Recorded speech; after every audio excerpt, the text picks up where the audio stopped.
Bonjour à tous, je vous retrouve aujourd'hui pour vous partager une vidéo un peu plus personnelle. Je partage beaucoup sur la spiritualité, c'est même le cœur de ce que je vous partage. Et tout ce que je vous partage est issu d'une part de très nombreuses lectures, puisque je suis une grande lectrice, j'adore lire depuis que je suis toute petite. Et j'ai eu la chance d'avoir accès assez jeune, encore adolescente, à la bibliothèque de ma grand-mère qui avait de nombreux ouvrages ésotériques, ce qui a pu m'aider dans mon développement. Et puis par la suite de mon évolution, de ma vie, j'ai découvert d'autres lectures, peut-être encore un peu plus poussées, et qui m'ont ouvert beaucoup de portes intérieures. Ça, c'est la première partie de mon approche de la spiritualité, de ma compréhension. Et la seconde, ça a été d'appliquer et de regarder en moi tout ce qui pouvait se passer, de faire du tri en moi-même pour pouvoir appliquer ces enseignements. Et c'est ce que je cherche toujours aujourd'hui, à appliquer du mieux possible les enseignements qui ont été transmis. Et ces enseignements, comme je vous le disais, on les retrouve dans de nombreuses cultures, dans de nombreux écrits. Et j'ai toujours été frappée de voir comme l'essence de chaque enseignement, quelle que soit la culture, quelles que soient les croyances, comme l'essence était toujours très similaire. Et c'est pour moi dans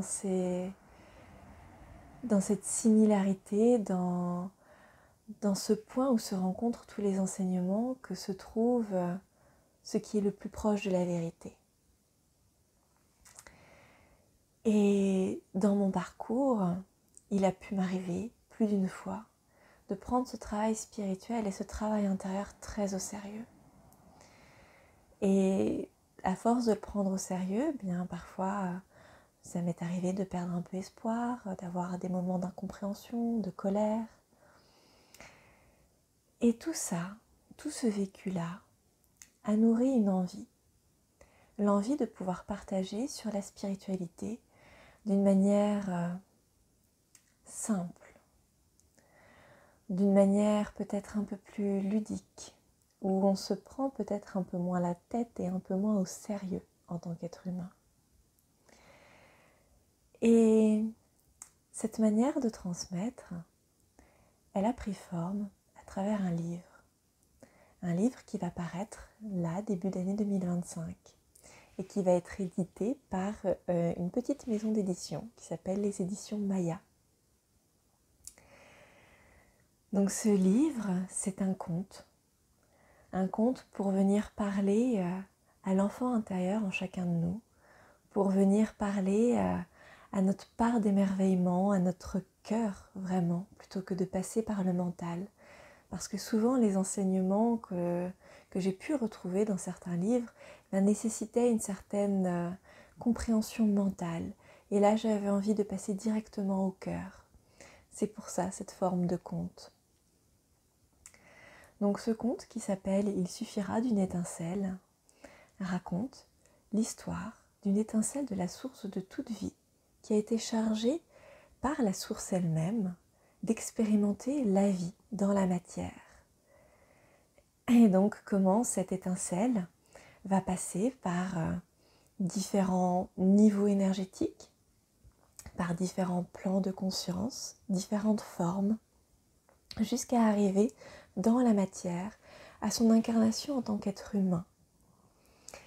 Et comment la petite étincelle a configuré son personnage, et comment le personnage va se mettre en route.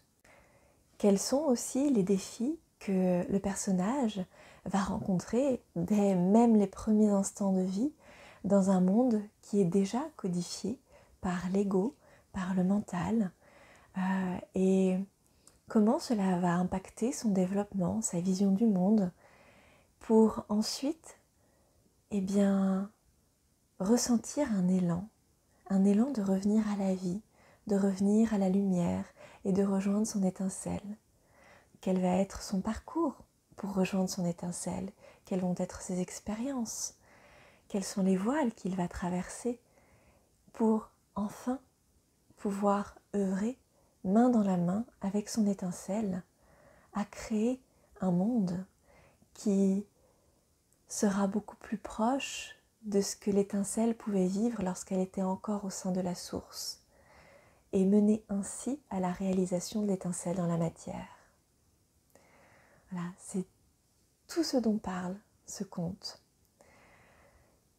Si vous le souhaitez, si c'est quelque chose qui vous inspire, eh bien, il y a une prévente qui est en cours pour ce livre. Je vous mets le lien en description. Et je vous souhaite un très bon week-end et je vous dis à bientôt. Au revoir.